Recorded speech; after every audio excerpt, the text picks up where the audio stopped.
Before we begin our journey tonight, a brief note.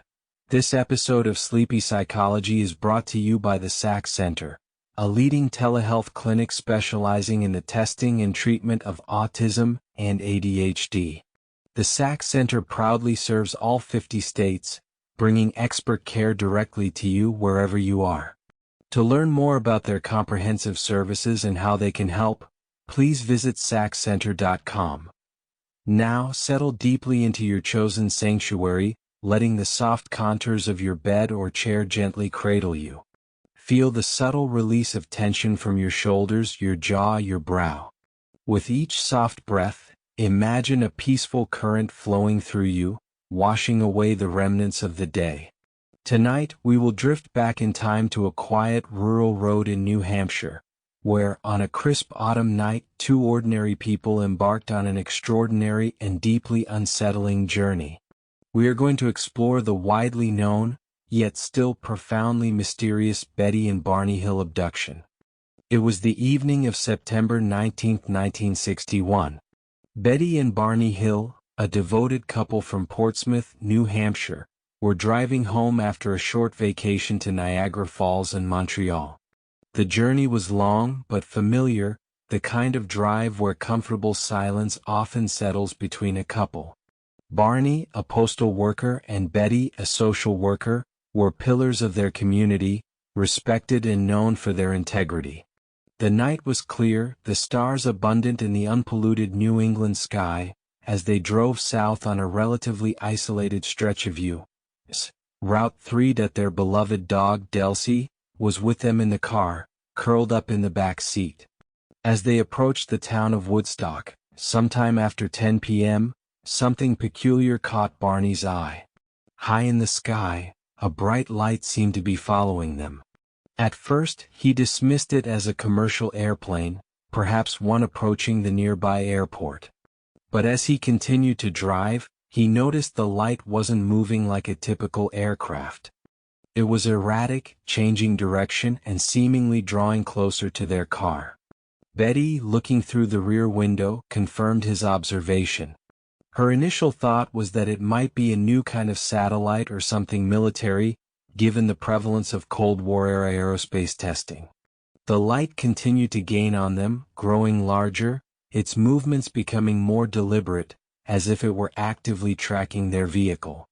The light grew larger, becoming intensely bright, almost dazzling. It was no longer just a distant speck, it was now a distinct object, with multiple lights, moving with incredible speed and agility directly towards their car. Barney, unnerved, slowed down, pulling over onto a turnout near Cannon Mountain. He grabbed his binoculars, a decision that would forever alter the course of their lives. He watched, transfixed, as the object descended, becoming clearer and clearer against the backdrop of the dark sky. The sheer intensity of its light began to illuminate the landscape around them, casting strange, dancing shadows. Through the binoculars, Barney saw something that defied all comprehension. The object was not a plane. It was a large, silent craft, shaped like a flattened disc or a huge pancake, with a double row of windows along its side.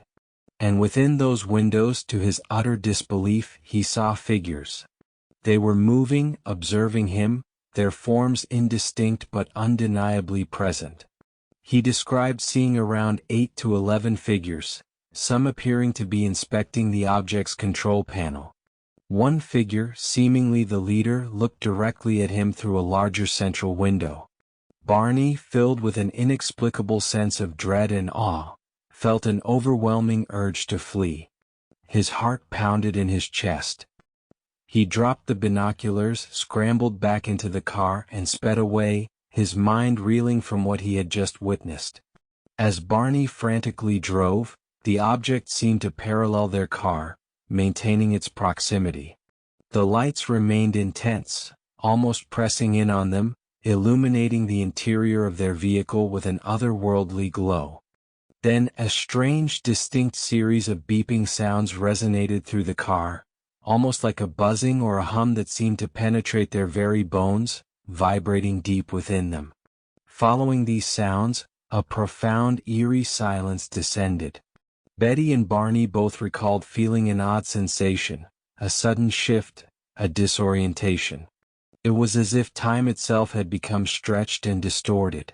The next thing they consciously remembered was hearing the beeping sounds again, and finding themselves driving miles further down the road, confused, and with a significant gap in their memory. They arrived home around 5 a.m., much later than they should have been. The drive, which should have taken around 4 hours, had somehow stretched to 7. They felt unusually tired, almost as if they hadn't slept at all. Their watches had stopped, and inexplicably, the leather strap on Barney's binoculars was broken. Betty's dress was torn and Barney's shoes were scuffed.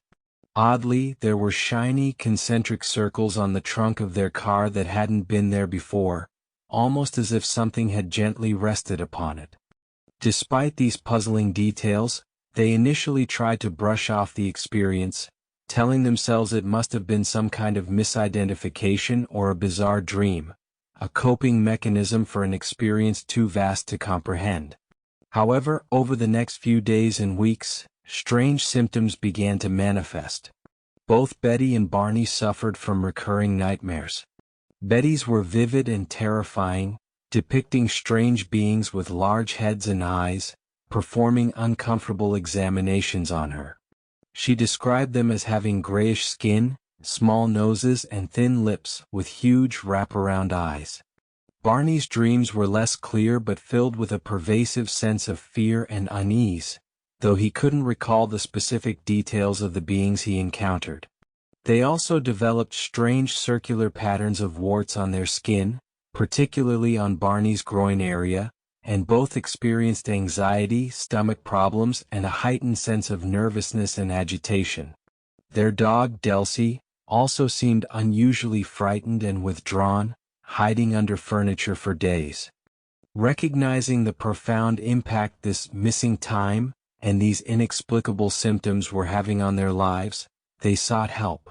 They first consulted a local psychiatrist, Dr. Benjamin Simon, a respected professional.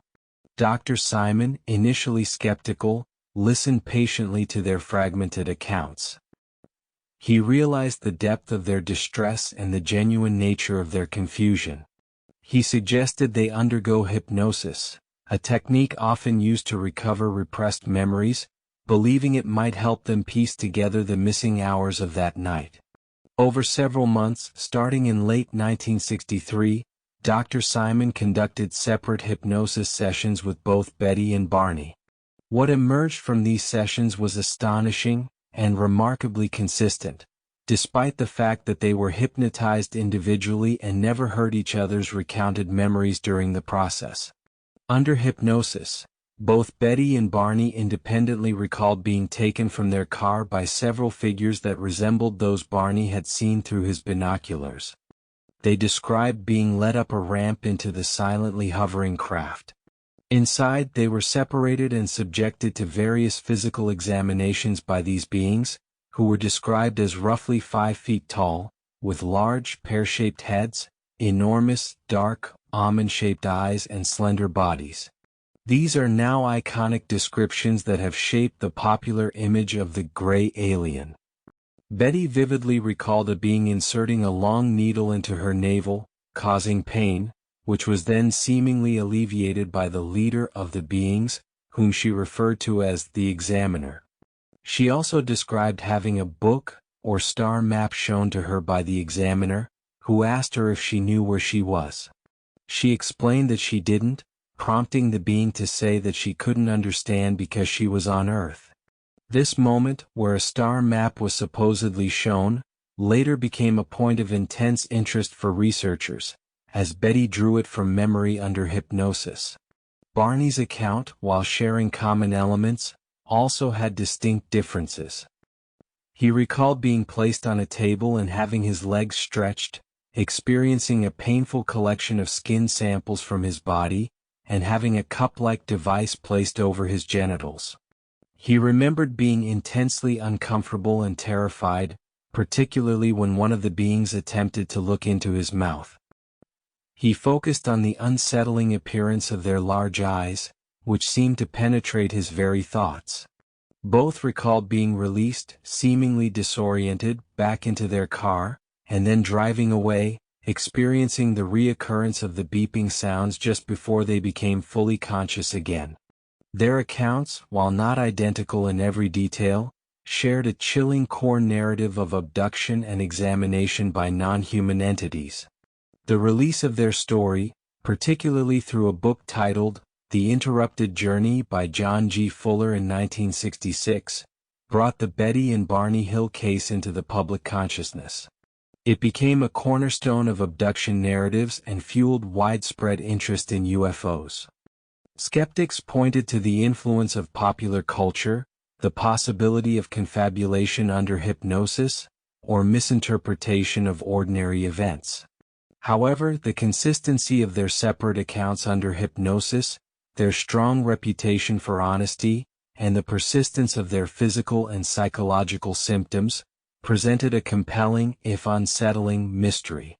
Years later, an amateur astronomer, Marjorie Fish, attempted to match the star map Betty Hill had drawn under hypnosis with actual star configurations.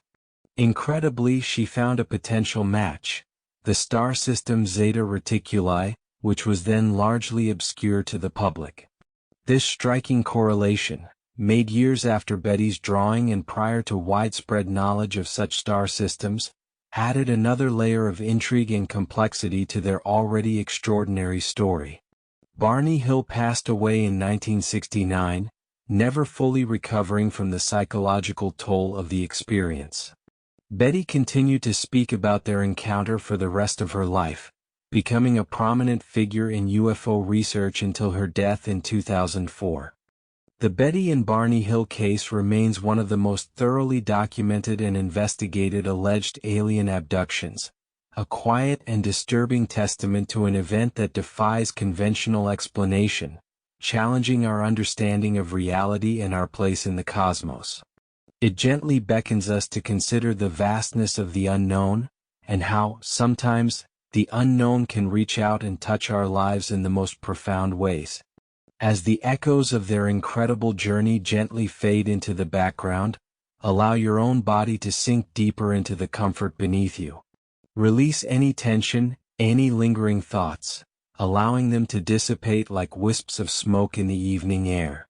There is nothing left to hold on to, nothing to strive for, simply the peaceful expanse of your own being. Now let us gently guide your awareness to your breath, that soft, steady rhythm that anchors you to this very moment. Feel the cool air as it enters your nostrils, and the warm air as it gently leaves. Don't try to change your breath, just observe its natural flow, like a gentle tide ebbing and flowing.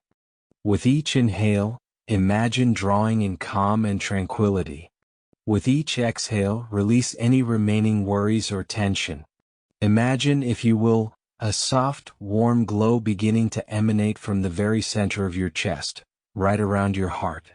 This glow is a feeling of deep peace, a sense of quiet contentment and safety. As you breathe in, imagine this glow expanding, gently filling your chest, a soft, radiant warmth spreading throughout your core. And as you breathe out, feel any lingering tension or discomfort gently melting away, like snow under a warm sun.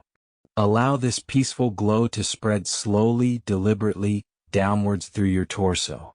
Feel it dissolving any tightness in your stomach, your lower back, your hips. Imagine every muscle, every fiber in this area softening, releasing, becoming wonderfully relaxed. Let the warmth flow into your thighs, down through your knees, into your calves, and finally into your feet. Feel your feet becoming heavy and grounded, completely at ease, as if they are rooted to the earth beneath you. Now let this peaceful glow travel upwards from your chest into your shoulders. Feel your shoulders gently dropping, releasing any weight they might be carrying from the day. Allow this warmth to flow down your arms, through your elbows, forearms, wrists, and into your hands. Feel your fingers softly uncurl, becoming light and free, completely devoid of tension. Finally, let the peaceful glow ascend into your neck, releasing any stiffness or tension. Feel it gently soothe the muscles around your jaw, allowing your teeth to slightly part, your tongue to rest softly in your mouth. Let it relax your temples, your eyes, as if a gentle hand is smoothing away all worries. Imagine your forehead becoming smooth and uncreased, your scalp completely relaxed. The warmth now encompasses your entire head, bringing a sense of profound calm to your mind, quietening any restless thoughts. You are now completely immersed in this gentle, peaceful glow. From the crown of your head to the tips of your toes, every part of you is relaxed, at ease, and profoundly still. Rest in this space, suspended between wakefulness and slumber, allowing the quiet rhythm of your breath to carry you deeper into tranquility.